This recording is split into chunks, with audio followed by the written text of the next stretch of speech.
What's up, guys? Welcome back. Brick Commando here with our first ever set review. Today we are going to be reviewing set 75431, the 327th Star Corps Clone Troopers Battle Pack. Just to start off, I want to say I am really impressed with this set. It was a little bit pricey, but it was definitely an impressive set. So let's get right into it. So first of all, let's take a look at the box here. When you find it, it's really neat kind of box. This set includes 4 327th troopers, 3 super battle droids, and as an additional, it has a buildable spider droid. It's neat. It's really just kind of a box here. It's not really much going on, so that's why I don't like to review it as much. So anyways, let's get into the actual fun part of the set. So the set comes in with 3 bags, 2 manuals, one for the Separatists, one for the clones. Let's take a look at our Separatists first. So to start off, we have a really neat spider droid. This one is a bit bigger than the spider droid that we got in our ATTE Battle on Utapau set. It's definitely bigger. It's really nice and maneuverable. You can see here, it's really maneuverable with its legs. Its turret just mainly kind of moves up and down. I like the eyes. The eyes are really neat because you can kind of slightly push them off to the side, which really gives it a nice effect. It's got also a nice clear piece so that when you stand it up, it's not so prone to like breaking or falling or something crazy. And it looks really beautiful. To give you an idea, this is a regular minifigure, and this is their character. Let me see if I can move this down just a little bit. Here we are.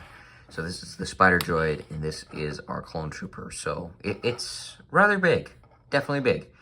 And then of course this set also comes with 3 of our handy dandy super battle droids.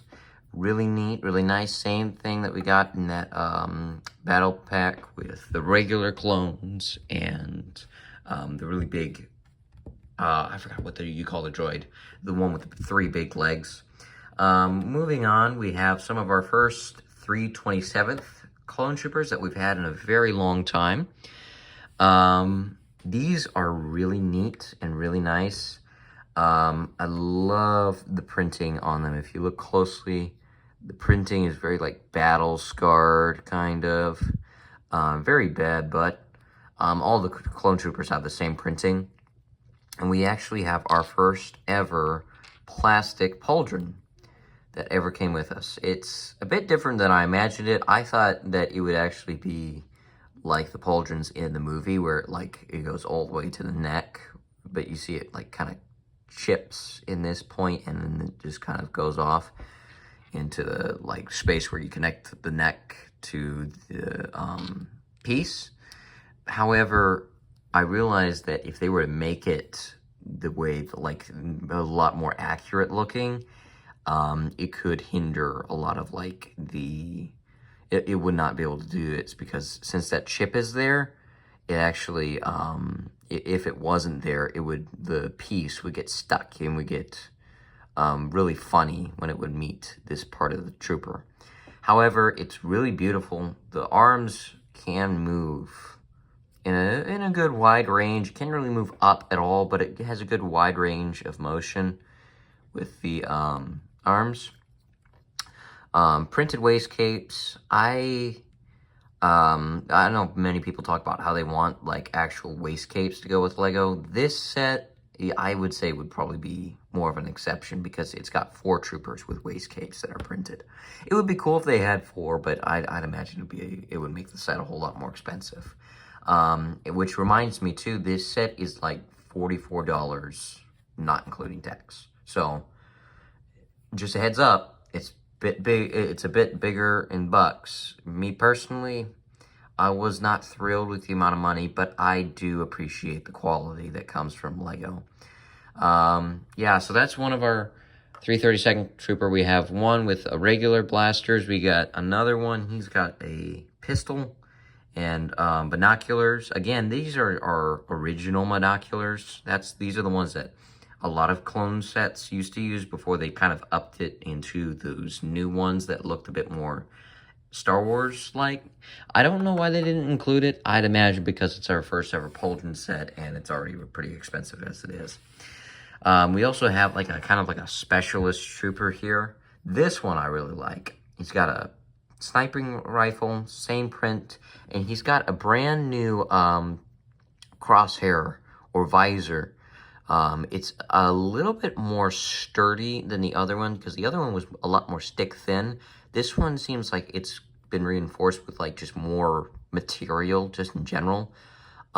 It still can fall off, but it's really neat. And one of the cool things too is that it actually, if you look closely, there's like that little ridge. That's normally how it looks when you see like Star Wars. That's like the pad or the screen that they look through. So that I found to be kind of neat. So that part's pretty cool. It comes with a turret. Turns around. It's our newer kind of turret that shoots farther and sideways. It shoots the bullet sideways. It's kind of neat, kind of cool. We've seen it in many other sets. And then last but certainly not least, we have our AT-RT. This part of the set I liked because I feel like the AT-RT that we got in that 501st set, it was a little bit bigger. Which it definitely is. But this one I like because it seems like it's a bit more scale to Star Wars. Like, compared to that looks accurate to more of the Star Wars universe. It's really sturdy with how it moves. I mean, it's not really prone to breaking. The one thing that I have found to be prone to breaking is kind of this more front piece. But other than that, it actually holds up really well. I really like the detail to this part of the set because it seems like there's a lot more pieces. Like right here, you can see they have like this one piece with the little tail on the end of it. I think that just looks beautiful because it looks like some kind of like a pipe or a tube that's meant to go with the AT-RT, which I love. Of course, it's got its antennas. These are really nice. That looks accurate, so accurate too.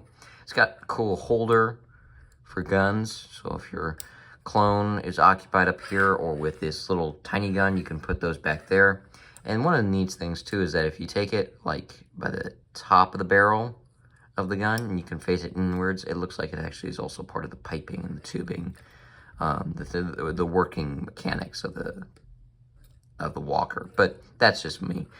As far as the walker goes, when it's like with its legs, it actually is not as stable when it's walking. So like, because the problem is that there's so much weight that's bent over here and there's not enough movement. Like right here, you can see the range of motion is very fixed. It's from right about here to right about there. So it almost moves just like 15 degrees in difference. And since it doesn't move any farther, it can be a little bit more prone to falling over than usual. I tried animating a little bit with it. I actually found a technique that kind of works, so it will definitely be able to animate it if you got a good, intelligent, and creative brain, but you gotta kind of be careful because it won't really stay up that well facing that way. But it's pretty cool. You can actually even still make it look like it's walking too. You just gotta kind of just work with it a little bit. Like, for instance, got one here and you got one here. Kind of looks like it's walking. Put this one up here. There we go. Yeah, it kind of looks like it's walking, but it's not really balanced as well as I would have liked it to be. But that's just me. I'd say I probably would have liked it if they had just removed this little piece here and this yellow piece to kind of make it a little bit more maneuverable. But I mean, still, it's really neat looking. You also have the gun up front. This one's a little bit long, so it doesn't look, it looks a little bit like funny from certain angles, which, but still, it's nice, it shoots, it does well. Overall, it's really beautiful in just kind of how it looks in general. Stickers are included in this. You don't have many, but you do have mainly stickers that are just here for this frontal plate. In fact, all of them are on this frontal plate. It holds one gunner, has a little thing right here, and overall, it's a really nice set. I've enjoyed filming a little bit with it and building on to some of it. Yeah, so that's Lego's new 327th Trooper. Leave a comment, leave a like, subscribe if you want to, and yeah, I hope you all enjoyed.